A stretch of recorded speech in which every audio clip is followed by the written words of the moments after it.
Good morning students. इस video में हम बीएससी पार्ट थर्ड के लिए विश्लेषिक फलन में एक ऐसा एग्जाम्पल कि जिसमें हम ये सिद्ध करेंगे कि ये फलन सर्वत्र संतत है, लेकिन उसके अवकलज का अस्तित्व केवल मूल बिंदु पर ही है। इसके साथ ही विश्लेषिक फलन होता है और विश्लेषिक फलन होने के लिए एक आवश्यक प्रतिबंध, उसकी एक थ्योरम का अध्ययन करेंगे। अब ये प्रॉब्लम क्या है कि सिद्ध कीजिए कि फलन f Z equals to mod Z square ये सर्वत्र संतत है, किंतु इसके अवकलज का अस्तित्व केवल मूल बिंदु पर है। तो क्या है कि चूंकि एफ जेड इक्वस टू है मोड जेड स्क्वायर, और मोड जेड स्क्वायर को क्या लिख सकते हैं, x square plus y square. अब चूंकि x square plus y square एक बीजीय बहुपद है और बीजीय बहुपद सर्वत्र संतत होते हैं, अतः f Z equals to x mod Z square equals to x square plus y square ये भी सर्वत्र संतत है।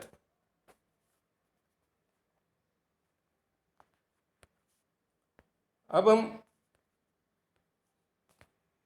इसके अवकलज के लिए देखें तो एफ जेड का अवकलज, इसके लिए फॉर्मूला होता है f dash Z equals to f z का जेड बिंदु जेड पर अवकलज है f dash Z equals to limit del Z tends to zero f z plus del Z minus F Z upon del z. अब f Z equals to था mod Z square, तो f z plus Z del z क्या हो गया, mod Z plus del z इसका square. तो mod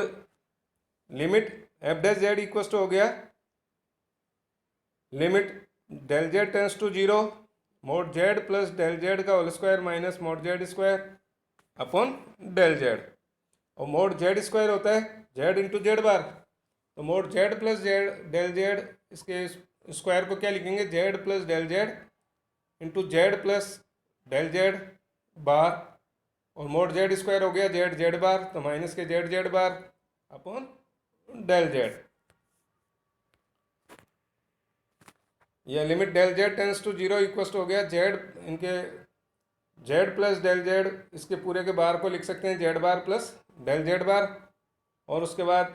Z plus del Z और z bar plus del Z bar, इन दोनों को मल्टीप्लाई करके और ये लिखते हैं तो F dash Z equals to आता है limit del Z tends to zero z Z bar plus Z del Z bar plus Z bar del Z plus del Z bar minus z Z bar upon del Z. और इसको solve करने पे अपने पास आ जाता है कि limit del Z tends to zero Z del Z bar upon del Z plus Z bar, क्योंकि del Z bar zero हो जाएगा, क्योंकि जब del Z tends to zero है तो डेल जेड बार भी टेंस टू जीरो हो जाएगा। अब हम दो केस लेते हैं। फर्स्ट केस में लेते हैं कि जब डेल जेड वास्तविक अक्ष के अनुदिश शून्य की ओर अग्रसर हो, तो वास्तविक अक्ष के अनुदिश क्या जीरो होता है, डेल, इसमें डेल जेड के लिए del Y equals to zero होगा, इसलिए डेल जेड इक्वस टू क्या हो गया, डेल जेड इक्वस टू हो गया डेल एक्स, क्योंकि del Z equals to del x plus iota del Y, तो del Y equals to zero है, इसलिए del Z equals to del x, और del Z equals to del x तो del Z bar equals to भी क्या हो गया del X, इसलिए limit del Z tends to zero del Z bar upon del Z equals to limit del x tends to zero del X upon del X which is equals to one, इसलिए F dash Z equals to Z plus Z bar. और दूसरा case है कि जब del Z काल्पनिक अक्ष के अनुदिश शून्य की ओर अग्रसर हो, तो इस स्थिति में क्या होगा, इस स्थिति में del x equals to zero हो गया, इसलिए del Z equals to iota del Y implies del Z bar equals to minus iota del Y, इसलिए limit del Z tends to zero del Z bar upon del Z equals to हो जाएगा minus one, इसलिए F dash Z की value हो गई Z minus Z बार। अब एक और दो से, एक में एफ डैश जेड आ रहा है जेड प्लस जेड बार, और दूसरे में एफ डैश जेड आ रहा है दूसरे केस में कि F dash Z equals to Z minus Z bar. इसका मतलब क्या हुआ कि समीकरण एक और दो से स्पष्ट है कि एफ डैश जेड का मान अद्वितीय नहीं है। कब, जब जेड की वैल्यू जीरो के बराबर नहीं हो, लेकिन जब जेड जीरो के बराबर है अर्थात मूल बिंदु पर एफ डैश जेड की वैल्यू क्या हो जाएगी, जीरो जो कि अद्वितीय है, इसलिए f Z equals to mod Z square ये मूल बिंदु पर अवकलनीय है। तो ये एक ऐसा फलन था जो सर्वत्र संतत था, लेकिन अवकलनीय केवल मूल बिंदु पर था, बाकी बिंदुओं पर अवकलनीय नहीं है। अब विश्लेषिक फलन या एनालिटिक फंक्शन और होलोमॉर्फिक फंक्शन। विश्लेषिक फलन की परिभाषा क्या है कि प्रांत डी में परिभाषित फलन एफ जेड, ये प्रांत डी के बिंदु z equals to z zero पर विश्लेषिक कहलाएगा। कब कहलाएगा? यदि जेड जीरो का कम से कम एक प्रतिवेश इस प्रकार से विद्यमान हो कि उस प्रतिवेश में प्रत्येक बिंदु पर एफ जेड अवकलनीय हो। तो ये तो था कि z equals to z zero पर फलन विश्लेषिक कब हो, लेकिन उस प्रांत में फलन विश्लेषिक कब होगा? जब उस प्रांत के प्रत्येक बिंदु पर विश्लेषिक हो। यानी प्रांत डी में परिभाषित फलन एफ जेड प्रांत डी में विश्लेषिक कहलाता है यदि यह प्रांत के प्रत्येक बिंदु पर परिभाषित और अवकलनीय हो। विश्लेषिक फलन को हम होलोमॉर्फिक फंक्शन भी कहते हैं। अब यदि किसी बिंदु जेड जीरो पर फलन एफ जेड विश्लेषिक नहीं हो तो वो बिंदु जेड जीरो उस फलन एफ जेड का विचित्र बिंदु या सिंगुलर पॉइंट कहलाता है। अब आता है फलन एफ जेड के विश्लेषिक होने के लिए आवश्यक प्रतिबंध या necessary condition for f z to be analytic. ये एक थ्योरम है। इसकी थ्योरम क्या है कि फलन f Z equals to you x Y plus iota we x y के किसी प्रांत डी में विश्लेषिक होने के लिए आवश्यक प्रतिबंध है कि u तथा v कौशी रीमान समीकरण संतुष्ट करते हैं, अर्थात del u by del x equals to del v by del Y और del u by del Y equals to minus del v by del x. तो अब यहाँ क्या दिया हुआ है? पहले हम ये मान लेते हैं कि फलन f Z equals to you x Y plus iota we x y ये प्रांत डी में विश्लेषिक फलन है। तब हम ये प्रूव करेंगे कि u और v प्रांत डी में कौशी रीमान समीकरणों को संतुष्ट करेंगे, अर्थात del u by del x equals to del v by del y होगा और del u by del Y equals to minus del v by del x होगा। तो प्रूफ में कि मान लिया जाए फलन f Z equals to you x Y plus iota we x y ये प्रांत डी में विश्लेषिक है। Implied f Z equals to you x Y plus iota we x y ये प्रांत डी के प्रत्येक बिंदु पर अवकलनीय भी है। Implies F dash Z equals to अवकलनीय है, तो एफ डैश जेड की डेफिनेशन क्या हो गई कि limit del Z tends to zero Z plus del Z minus F Z upon del Z, या F dash Z equals to, चूंकि F Z equals to you x Y plus iota we x Y है तो इसकी value रखें हैं, तो F dash Z equals to हो गया limit del x tends to zero del y tends to zero u x plus del x Y plus del y plus iota we x plus del x Y plus del y minus u x Y plus iota we x y upon del x plus iota del y, ये अद्वितीय रूप से विद्यमान हो। अगर फलन अवकलनीय है तो ये लिमिट जो है ये वैल्यू अद्वितीय रूप से विद्यमान होनी चाहिए। अब अद्वितीय रूप से विद्यमान होने का क्या मतलब है कि अर्थात इस लिमिट की वैल्यू डेल जेड के किसी भी मार्ग के अनुदेश जीरो की ओर अग्रसर होने पर अपरिवर्तित रहे। फिर हम यहाँ दो केस लेते हैं। फर्स्ट केस है कि जब डेल जेड वास्तविक अक्ष के अनुदेश जीरो की ओर अग्रसर हो, तो इस केस में क्या हो गया? इस केस में वही डेल वाई की वैल्यू जीरो के बराबर, इसलिए डेल जेड इक्वस टू क्या हो जाएगा? Del x. तो F dash Z equals to हो गया limit del x tends to zero u x plus del x Y plus iota we x plus del x y minus u x Y plus iota we x y upon del x, क्योंकि del y को zero कर दिया,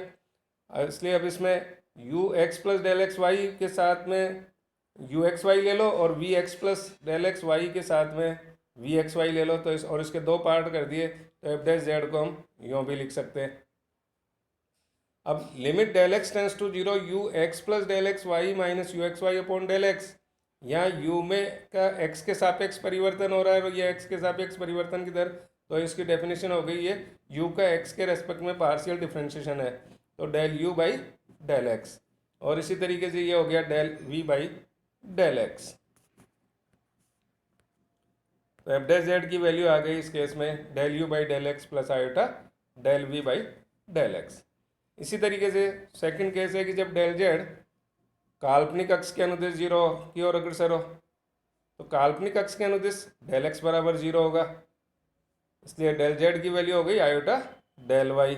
इसलिए F dash z equal हो गया limit del y tends to 0 u x Y plus del y plus iota we x Y plus del y minus u x Y plus iota we x y upon iota del y. या F dash z equal to ये भी u x Y plus del y के साथ में u x y ले लिया और v x Y plus del y के साथ में वी एक्स वाई ले लिया और दो अलग अलग इनको डिवाइड करके दो पार्ट कर दिए। तो F dash z equals to ये जो डिफ्रेंशिएशन है कि limit del y tends to 0 u x Y plus del y minus u x y upon iota del Y, तो ये 1 अपॉन आयोटा ये यू का वाई के रेस्पेक्ट में partial differentiation means del u by del Y. और इसी तरीके से ये वैल्यू हो गई del v by del y की। तो एफ डैश जेड का मान आया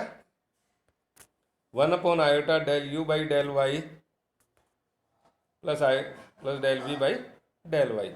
अब आयोटा से ऊपर नीचे मल्टीप्लाई करके एफ डैश जेड को क्या लिख सकते हैं, del v by del y minus iota del u by del y. अब चूंकि एफ डैश जेड अद्वितीय रूप से विद्यमान है, इसलिए 2 और 3 में जो एफ डैश जेड की वैल्यू आई ये दोनों इक्वल होनी चाहिए। इक्वल्स टू हो गया del u by del x plus iota del v by del x equals to del v by del y minus iota del u by del y. अब इसमें हम दोनों तरफ हमने वास्तविक और काल्पनिक भागों की तुलना की। वास्तविक और काल्पनिक भागों की तुलना करते हैं तो यहाँ del u by del x किस बराबर आ रहा है, del v by del y के, और del v by del x बराबर आ रहा है माइनस डेल यू बाई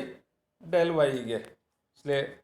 क्या हो जाएगा, del u by del x equals to del v by del Y और del u by del y equals to minus del v by del x, जो कि कॉची रीमान समीकरण है। और यही थ्योरम हमें प्रूव करनी है।